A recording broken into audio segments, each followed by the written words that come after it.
But I just really want to underscore the point that our chairman made, and I think the accomplishment we got last year in getting the SBIR bill through the Senate, we were able to find the sweet spot between the different interest groups that have been very heavily engaged on this bill. And if you don't think the universities and large tech firms have some sway here, take a look at the Recovery Act and see the exemption that was put in for the SBIR's programs.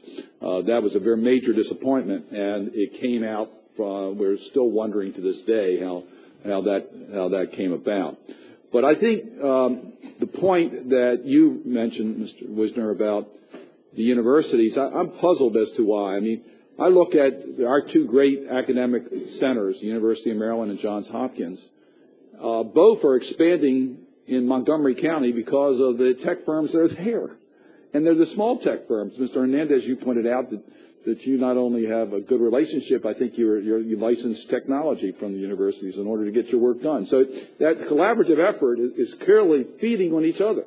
The university structure is stronger because of the innovative small companies that are willing to take risks.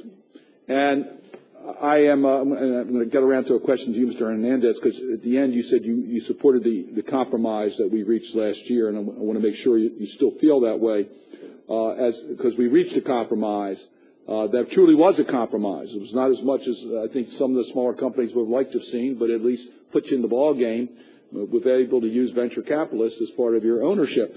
And I was just impressed by your typical example of a small tech firm with less than 50 employees, has no product on the market, and needs to deal in hundreds of millions of dollars, that needs to find angel investors and venture capitalists if they're going to be able to have any chance of succeeding, and obviously need multiple sources of financing, and the SBIR can be critically important to the success of that venture. Are you still satisfied with the compromise we reached last year in the Senate? I'm assuming that question is directed at yes. Okay. I always pick on Marylanders.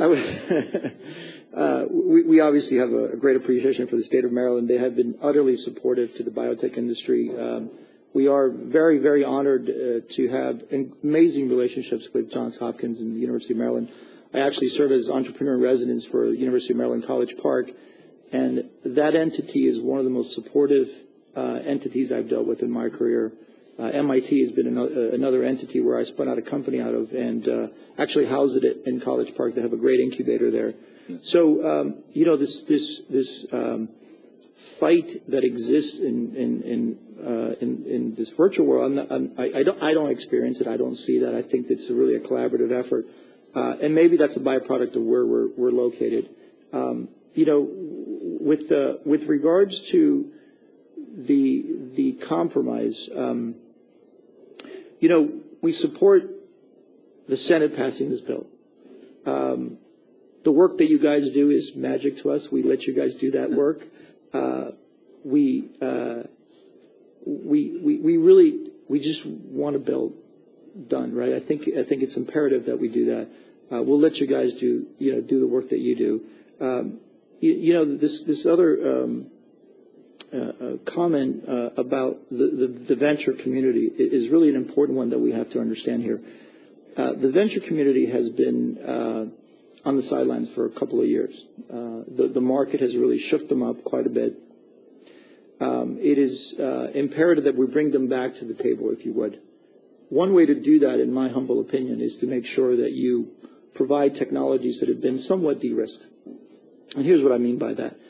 It turns out that in a due diligence process of a company, when you're an investor, and I've been an investor in companies as well, oftentimes if a company has an SBIR, we view that as a merit. It's an important due diligence process that exists. So creating and allowing companies to compete in the SBIR program in collaboration with universities brings capital to the table. And I think that that's an important relationship that needs to be highlighted further. And maybe this is not the right forum in terms of an SBIR, but the corporate academic relationship is critical to success. It's been critical to successes of our companies. So it's really imperative that we get a bill done. We feel the same way. Thank you. Thank you, Madam.